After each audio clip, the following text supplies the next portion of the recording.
Hey, everybody. Welcome to another episode of The Throne. We're glad you're here. Sit down, get you something to drink, get you something to smoke if that's what you like to do, because we getting ready to go deep, deep, deep on this episode of The Throne.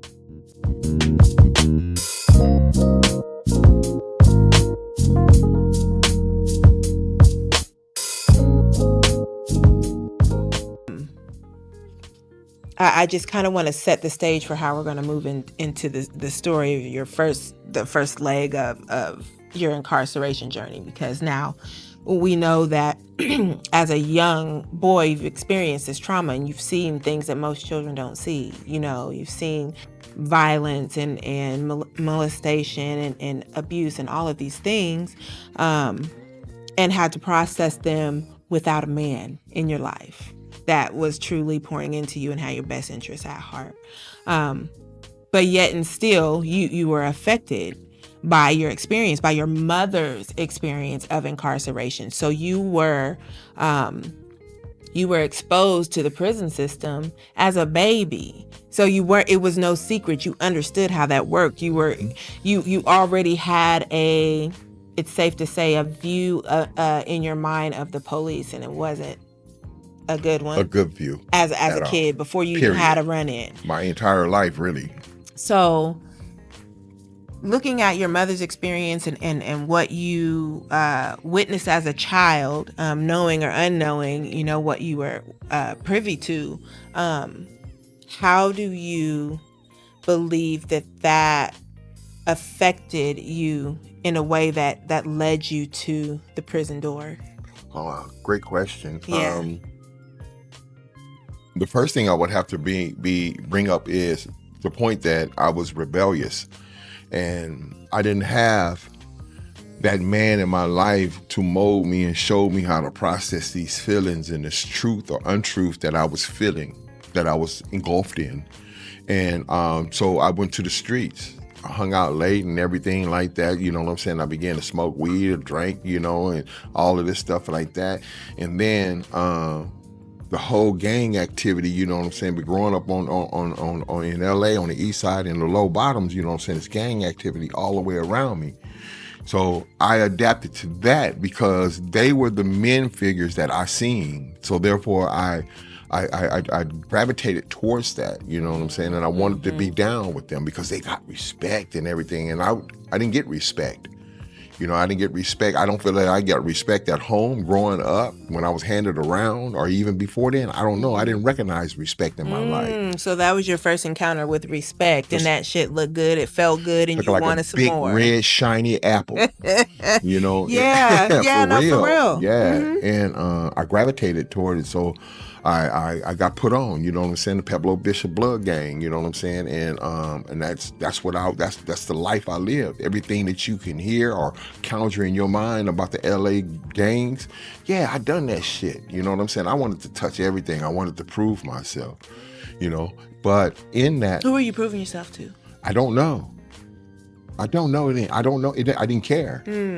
You just wanted. I was gang goofy. I was gang goofy. I was just. I shared it the other day with a brother. You know what I'm saying, young brother that just got out. You know what I'm saying, and I was just sharing it with him. I said, man, I got along to get along. Go along to get along. Come on. And for those of you that don't know what go along to get along means, that means you do whatever, when in Rome, do as the Romans do, know, and that when you go along to get along, that means you have no sense of self at all. You're not grounded. You don't have an identity, and you're something like a chameleon. You change with whoever you're around, right? Yeah. And so that kind of thinking, that kind of behavior, that is going to land us in a bunch of shit, in a bunch of situations that we didn't orchestrate, because we're not operating in a space that we're thinking for ourselves. So we don't know what the fuck is going on around us. We're just doing shit. And so when the shit hits the fan, we're the easiest scapegoat because we don't know what to say, what to tell, what not to, you know what I mean? Don't know, you know what I'm saying? And no support. I was trying to be something because I never knew who I was. I never had an opportunity or even the grace in my childhood or my early adulthood or whatever to even find out who I was or what I can do or what I could become. You know, I didn't have those aspirations. The only aspirations I had, I wanted to just go to prison. That was my aspiration. You wanted to go to prison? I wanted to go to prison. And that's how I acted on the street. So I didn't abide by no motherfucking laws. You know what I'm saying? If they finna go roll, I'm rolling. Wow. So why was prison a goal? Seemed like everybody that got out the pen in the hood, you know what I'm saying? They all the girls want to give them some pussy and everything like that, and all the homies, you know what I'm saying, want to give them some chips and stuff. Yeah, get on your feet, man. You know what I'm saying? They yada, all that, this glorifying everybody got out the pen. Even the women that got out the pen, they glorified them and everything like that. I wanted to be glorified too. Ooh. What about me? You know, I'm generated and acting and fueled on not even know who the fuck I am. So I want some of that too. You know? That's I want some affection too. I'm a child that grew up with no affection. Nobody hugged me and told me they love me. Nobody hugged me and told me you're gonna be powerful in this world. Nobody hugged me and told me that I'm gonna be something. Nobody hugged me and told me that I'm a beautiful black child. Nobody told me that. You know what I'm saying? So I just wanted to just be something. I want to gravitate to anything that shine. You know what I'm saying? Anything that gave me recognition. Wow. And then that led me to many times in the county jail. In LA, you can go to county jail 9-10 times. Really? But they building your ass up. And and then I finally went to prison. Man. I got caught for a robbery and 2 burglaries.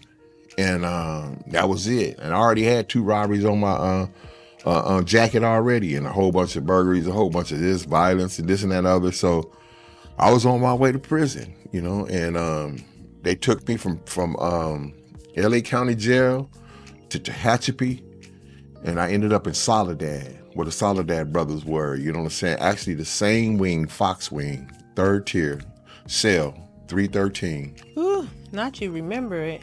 Well, I tried so hard to forget so quick. I can remember all those numbers, Red. You know what I'm saying? Because sometimes I have to revisit that shit like that to center me today. You know, to center me today. And it's amazing how those numbers become a part of your imprint in the world. You know, like I could go so far down that rabbit hole, but those numbers, they are associated with the ugly parts of us. And it's like, you know, we tell our kids, you know, what you do in school today is going to affect you when you get out into the world, because somebody's going to be able to look you up and see what kind of kid you were. And if it fits what they're trying to prove or pin on you or whatever, then they're going to dig that shit up. So be mindful of what you're doing right now in 3rd grade, 7th grade, 12th grade, college. Like, you got to always be mindful, because somebody can go back and put the pieces of your life together. And that's what the feds do. That's what the prosecutor does, is they dig through your life and take facts from your life and connect the dots. And they put them in a chronological order and make up a story that includes these honest and true facts from your life. They present them to a jury, and the jury decides whether or not to bring your ass in. It's a game, you know? And so all of the things from our childhood, all of the traumas that we've experienced from family and situations that were outside of our control because we were the fuck kids, or our children were children and had no control over, and it was our responsibility and we dropped the ball.